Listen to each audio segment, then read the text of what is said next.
大家好，我是01科技的 Boris， 欢迎来到今天的 Webinar， 强化软体供应链的安全，以 Cra 合规加速拓展欧盟市场。随着欧盟 Cyber Resilience Act（CRA） 正式生效，所有在欧盟市场销售的数位产品，不论是软体、硬体或 IoT 装置，都必须符合严格的资安要求。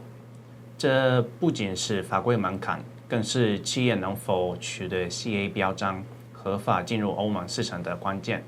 我们今天很高兴能与 LucentSky 原厂合办这场 CRA 研讨会，并邀请到 LucentSky 的资安法规合规伙伴 Miroy Security 的创办人 Julian Miroy， 以及 LucentSky 欧洲区的市场开发总监 Rolf van Zandt， 来为我们分享如何迎接欧盟 CRA 带来的挑战与机会。 Hello everybody, I'm Julian Miroy. Thanks 01 for having me here, and also LucentSky for organizing this. I'm the founder of Miroy Security. It's a European regulation consultancy company. And today we will be talking about the CRA and specifically regarding the supply chain of the CRA. First of all, it's important to understand if compliance is even required. There are some cases where compliance might not be required. For example, if your product falls under these categories: medical devices, auto vehicles, marine equipment, civil aviation. In this case, there are already regulations in place for this kind of products. In other cases, for example, if it's a non-commercial product or is for national security purposes, or it's a SaaS, or even if it's a replacement component, in these cases, CRA is also not required, or not always required, depends on some other aspects, but for the sake of this presentation, let's keep it simple. In all other cases, CRA is most likely required. So this is really important to, first of all, understand where your product stands. It's very important to understand that CRA is not only a burden, but it has to be seen as a competitive advantage. Because right now, not many companies are CRA compliant, and being CRA ready, showing that you are already in the process of compliance, that can help you a lot if you want to compete with some other European companies. It will give you faster market entries, avoid delays. You will be also preferred supplier if you comply to CRA. Also, the burden of audits can be reduced, and it can be a differentiator, as we said, in case other competitors wants to tackle your market. You will be in first position. And in the long term, you will definitely win more contracts once you demonstrate compliance to CRA. It's important to understand that Europe is a very cybersecurity aware market. So it's actually the most cybersecurity aware market in the world. Okay, so now let's see the cost versus risk of compliance or non-compliance. The cost of compliance, of course, are non-negligible, especially if you hire an external auditor or an external consulting company. But the cost of non-compliance can be much, much higher. Here we show in Taiwanese dollar, the fine can be up to 540 million, or 2.5% of the global turnover, whichever is the highest. So, compared to the cost of a consulting company, that's most of the time negligible. Plus, if you wait too long to comply, it might be that you end up in doing things in a rush, and that most of the time also raises the cost of compliance by multiple, for example, 2 or 3 times higher costs, as we saw with some of our clients. So basically move as soon as possible, and yeah, don't be afraid of hiring specialists.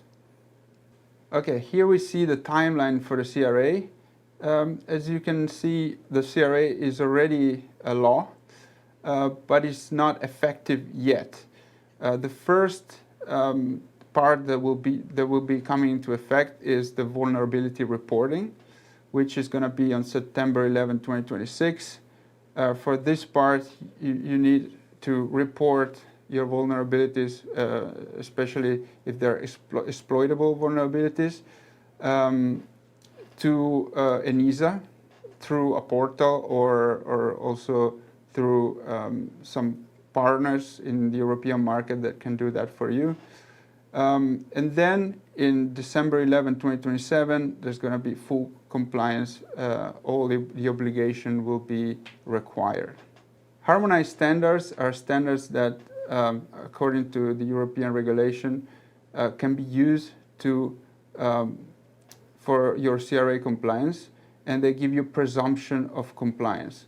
And such standards are, for example, for IoT manufacturer is IEC 62443. Okay, but we are still in a phase where the European regulator is trying to understand which of these standards can be deemed as harmonized. But once this process is done, you can use, if you're already compliant to one of these standards, you can use them to prove your compliance to the European regulators. All right, core obligation under CRA, security by design and by default. That means that your product has to be built with security in mind. And security by design means that it has to be designed around security principles. And security by default means that the default setting of your product capability has to be secure. Vulnerability handling and disclosure. You need to make sure that you know which kind of vulnerabilities your product has and to disclose them through public platforms like the ENISA website. You have to provide a software bill of materials and maintain a list of software components, and you need to patch and provide security updates in a timely manner. And then at the end, you will have to provide a conformity assessment, and at the end of the whole compliance process, a CE marking. This is just for the initial compliance, but we will see later that CRA is an ongoing effort. It's not just a one-time effort. All right, so here are the categories under CRA. The default category is the least critical and low risk. For example, IoT devices like smart lights, fitness trackers, devices that don't pose a high risk. And research says that around 90% of the devices fall under this category.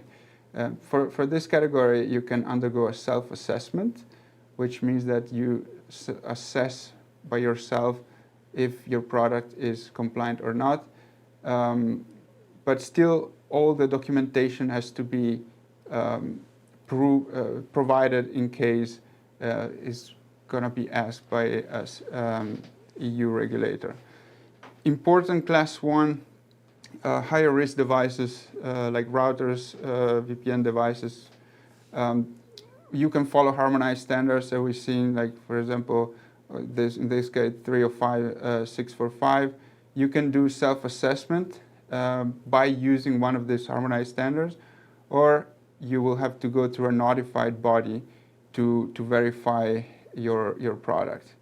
In the case of important class 2, these are more critical devices like operating system, CPU, secure elements. In this case, the notified body assessment is mandatory. And then for the critical, there's the higher risk like critical infrastructure, cryptographic modules. In this case, it's mandatory to undergo third-party assessment by a notified body. and there might be also some authorities oversighting the CRA compliance process.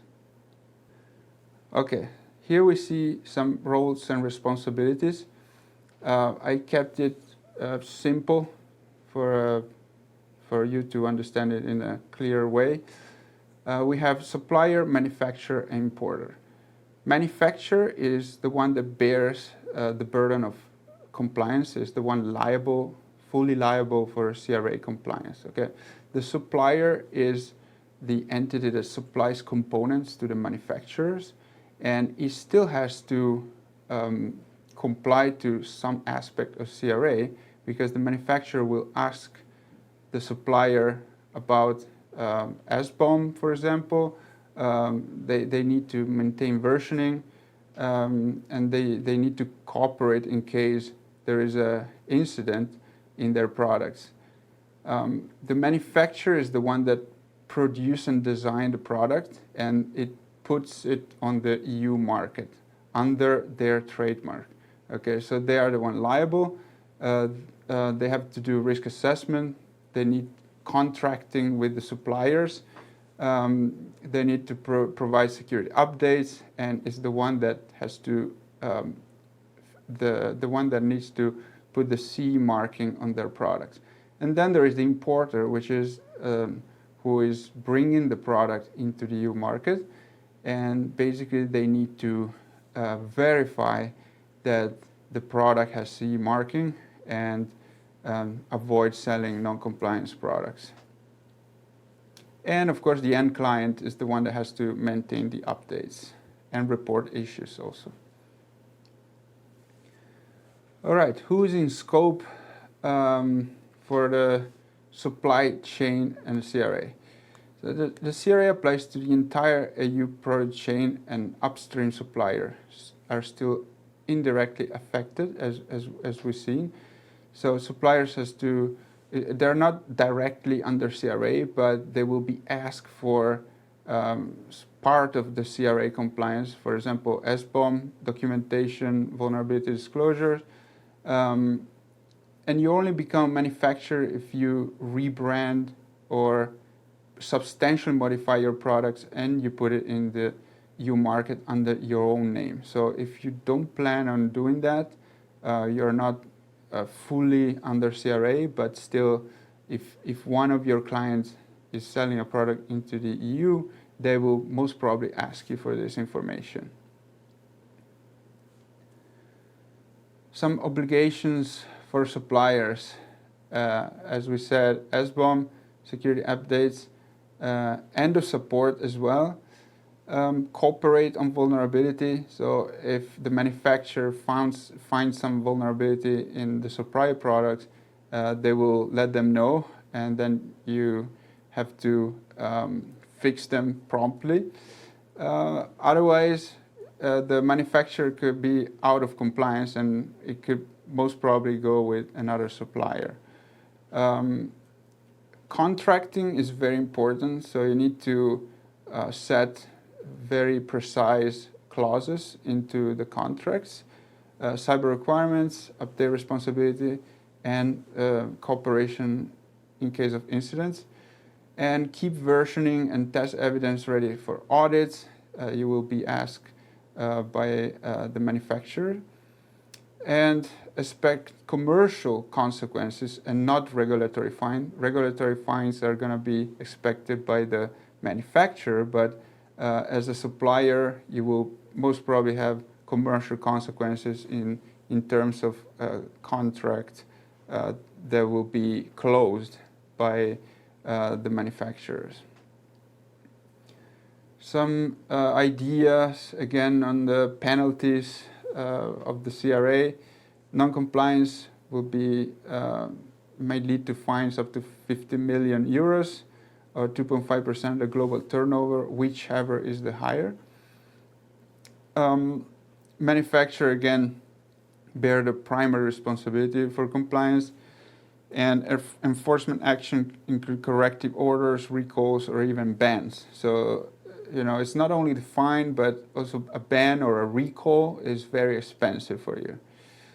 Open source developers that don't sell commercial software, it's a bit different. It's still under discussion for the CRA, but for now, let's say they're exempt for most of the obligations. All right, so now I want to give you some insights from our experience on how to make it easier to comply to CRA and also less expensive. First of all, very important is to automate as much as you can. So automate SBOM generation by integrating tools in the CI/CD pipeline, continuous vulnerability monitoring, not just once a year, but keep constant track of your vulnerabilities. Autofill technical files. In this case, if you have templates already done, it's much easier. So we suggest to have templates for your technical files and just fill them in with the information needed. Centralize compliance data and not keeping it all over the place. And then also automate evidence collection reports with periodic complaint status reports for the management.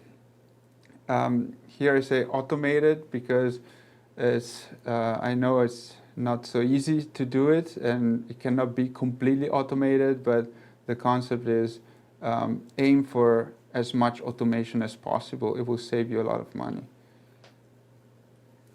Leverage existing standards. So as we said, there are some harmonized standards.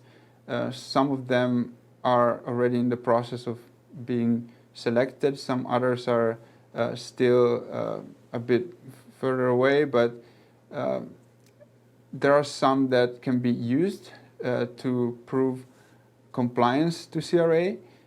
For example, here I just mentioned 27001 for risk assessment. There are some overlaps with CRA.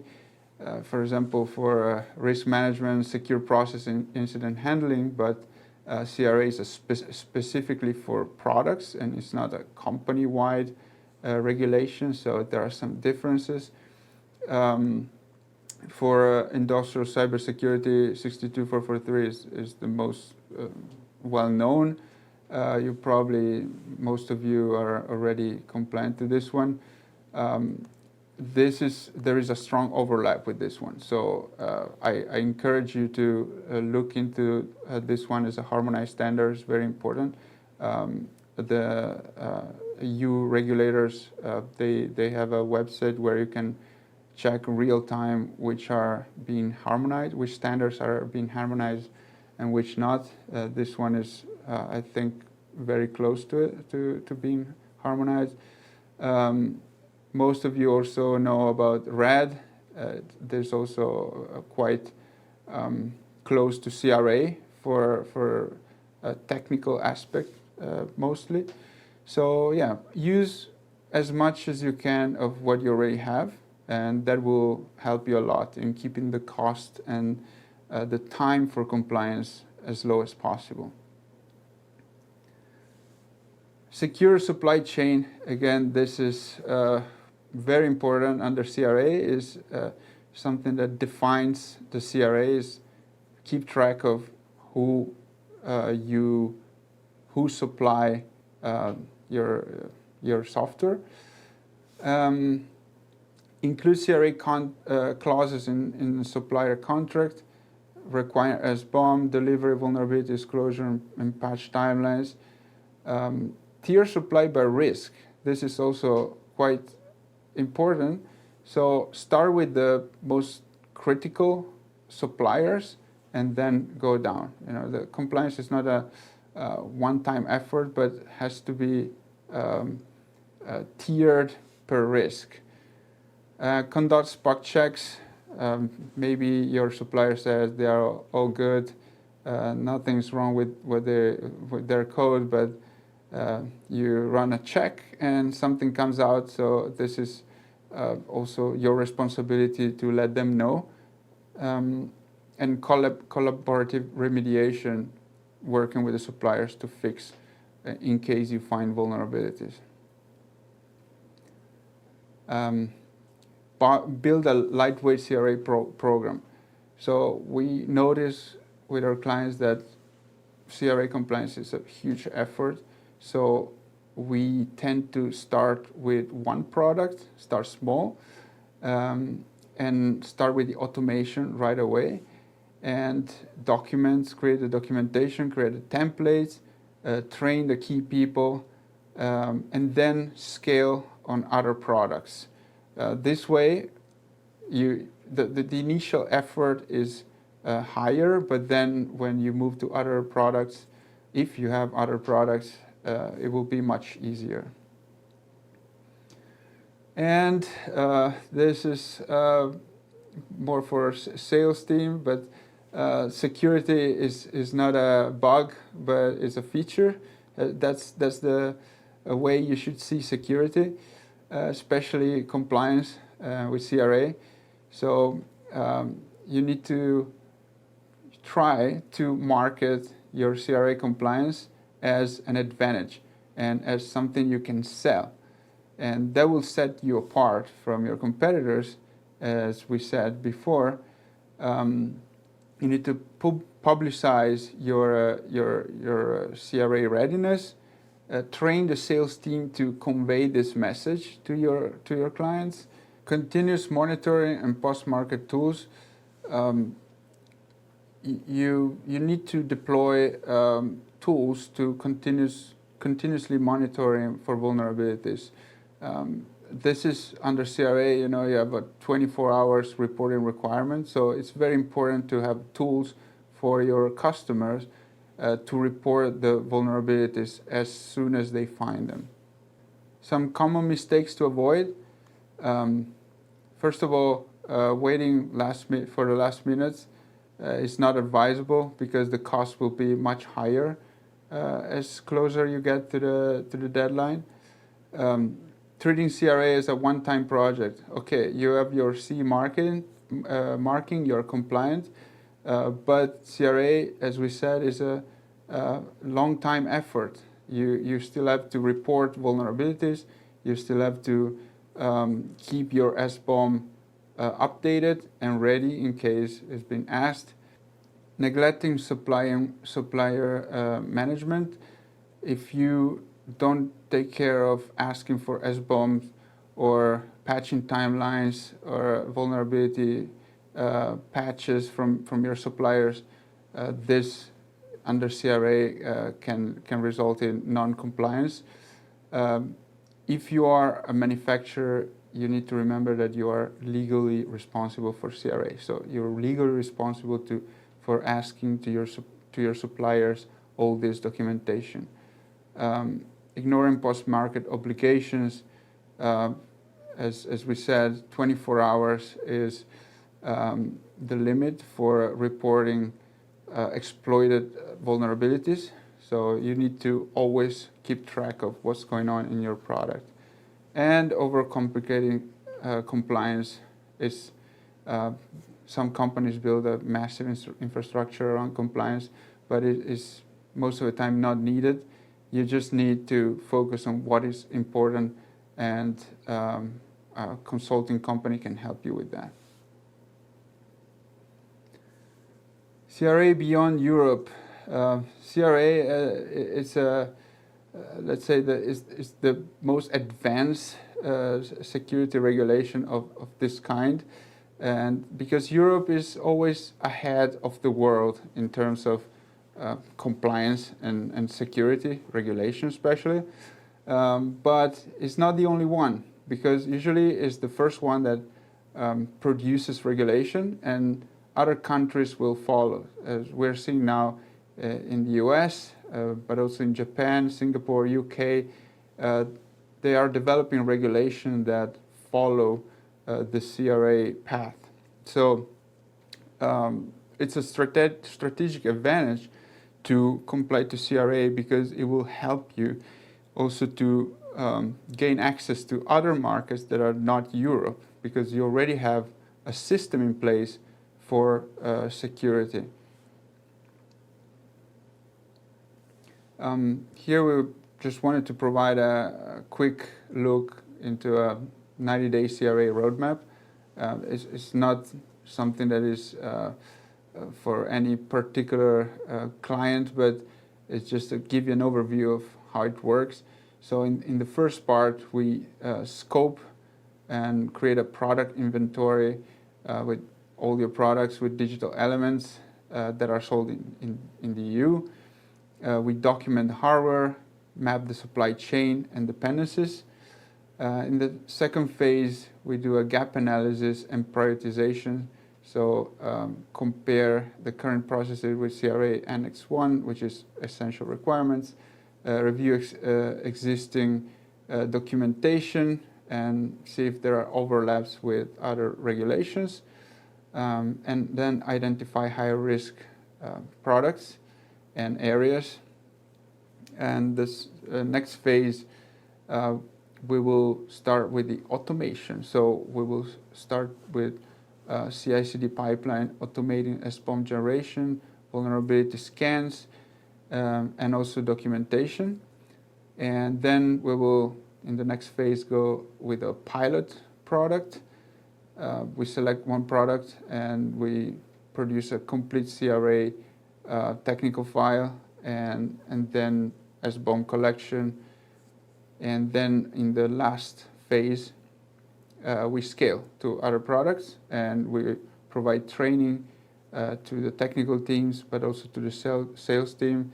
And every year, we suggest to have a mini gap analysis to understand what's the status in the CRA compliance. With this, we think about 70% of a CRA will be, there's going to be 70% readiness for CRA in 90 days. Again, this is just an example. It depends on your product, the maturity of your compliance to other regulations. So it's just to give you an overview of the phases that we use to bring a client to compliance. Mirror security, what we do is we do EU regulation, as we said, in terms of cybersecurity. We offer a service as a EU representative office, and we can help you with everything that is related with EU regulation and EU market access. We can communicate with the EU authorities on your behalf. We can get you to CRA readiness. We also offer other EU compliance services such as GDPR, NIS2, DORA. We also do technical implementation, for example, cloud security. We do SBOM tooling, post-market monitoring system, incident response. So we offer both compliance and also technical security packages. And we also offer training services, especially for EU regulations. And here there is a QR code. We developed a CRA readiness tool.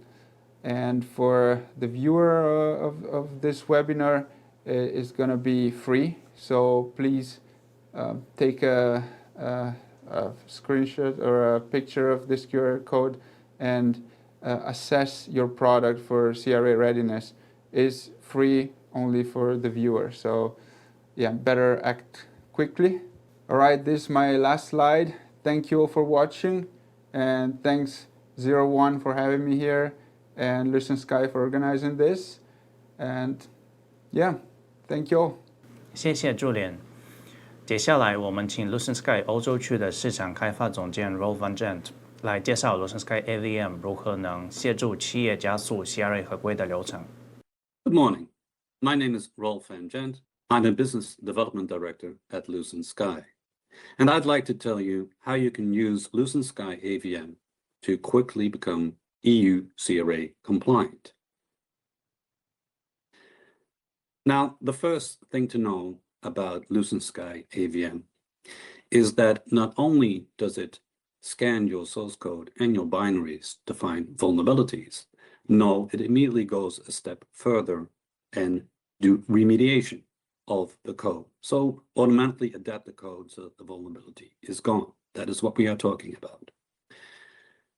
When it does the source code and binary analysis, it will directly map the vulnerabilities it finds onto all sorts of common standards which are used to and often referred to in the CRA when it comes to vulnerabilities. So here we see a CWE 79 from OWASP about a certain vulnerability, and then all the way below you see the instant fix to remediate this vulnerability.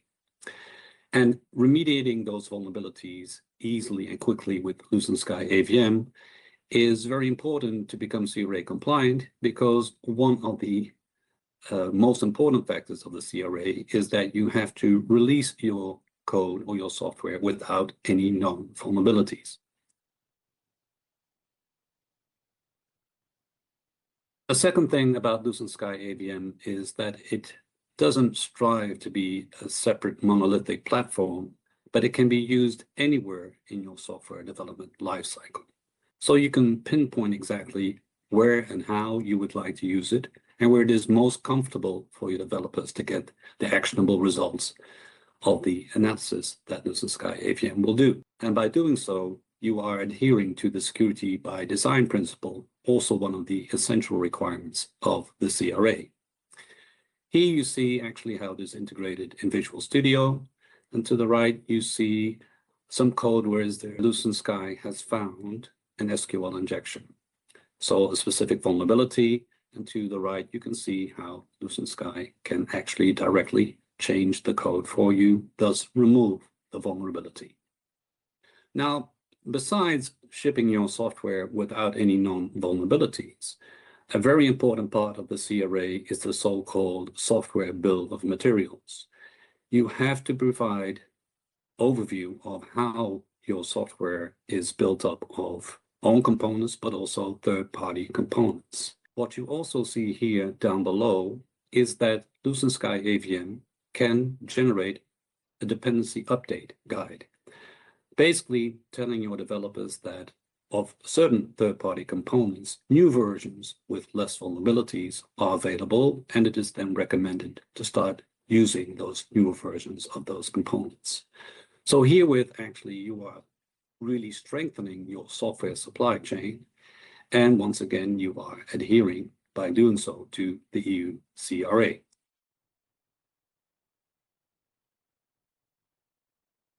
Now, the comprehensive reporting of Lucent Sky AVM is also where the solution really stands out in comparison to other solutions. The reports directly report to lots of common standards in the cybersecurity and in the secure software development arena. So the OWASP Top 10, PCI DSS, MISRA, C and C++. These are all well-known security standards, and these are used throughout all the Lucent Sky AVM reports. The reports are also digitally signed by Lucent Sky AVM, and that's a very nice feature, because with digitally signing the reports, you can prove to your auditors that the reports on your source code are trustworthy, and they really report on the actual status of the code.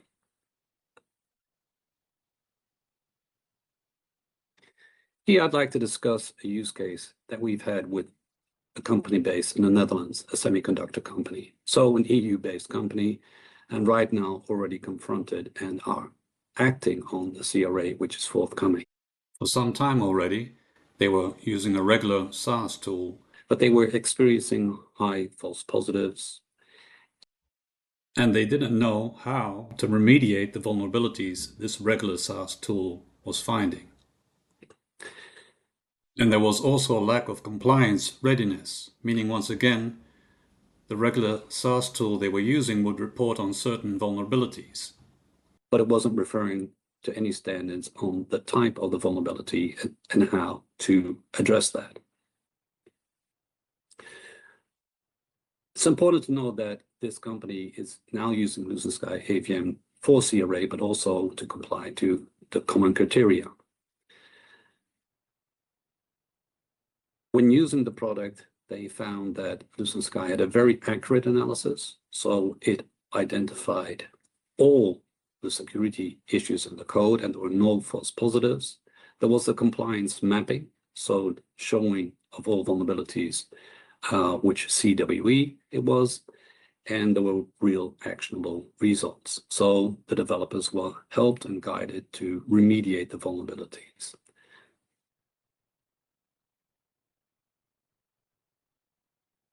So herewith, I would like to summarize all the key elements of Lucent Sky AVM. Important to know, there's contextual and hybrid analysis, which enables efficient overall analysis with low false positives, and support for common frameworks and many development languages. Together with the binary analysis, you get a complete picture of the status of your software and reducing risks in your software supply chain. We make use of patented algorithms to do the remediation, so to generate the instant fixes. And there is, once again, a tight integration, specifically at the point where you would like it to be integrated into your software development lifecycle. And that will accelerate your DevSecOps. So I hope that herewith I have given you some insights on how Lucent Sky AVM strengthens your software supply chain and helps you become CRA compliant. I'd like to thank you for your attention. And if you have any questions, please feel free to reach out and ask your questions to us. Thank you. 谢谢 Rolf 刚刚的介绍。我们这里有一些客户对 CRA 常有的问题，我们请助理人来帮我们回答。第一个问题是怎么知道 CRA 适用于我们公司的产品 ？CRA 只适用消费电子产品吗？还是也适用商用产品或是纯软体？第二个问题是 CRA 要求哪样的治安事件弱点回报？我会需要哪样的工具和流程来合规？ All right, the CRA applies to all products sold to the EU, no matter if they are commercial or not commercial, and they have a software component in them. So they can be hardware with a firmware, or they can be only software, and also products that are not subject to other regulations, such as, for example, automotive or medical devices. In these cases, there is already a regulation that covers them, so they are not subject to CRA. The CRA reporting requirement will enter into effect on the 11th September 2026, and you are gonna need to report actively exploited vulnerabilities within 24 hours. Then you need to provide with vulnerability details within 72 hours, and within 14 days you need a full report of the vulnerability. The vulnerability can be reported to on the ENISA website, or you can also use an agent in the EU, such as Meroi Security, to help you with the reporting. The best approach for the continuous reporting obligation will be to operationalize them. And that means create a process to automate the secure development and risk management in your software development lifecycle. That means identify vulnerabilities in your digital products, but also in its software components, including the post-market obligations. So it's not only a one-time effort, but it's an effort that needs to be carried on.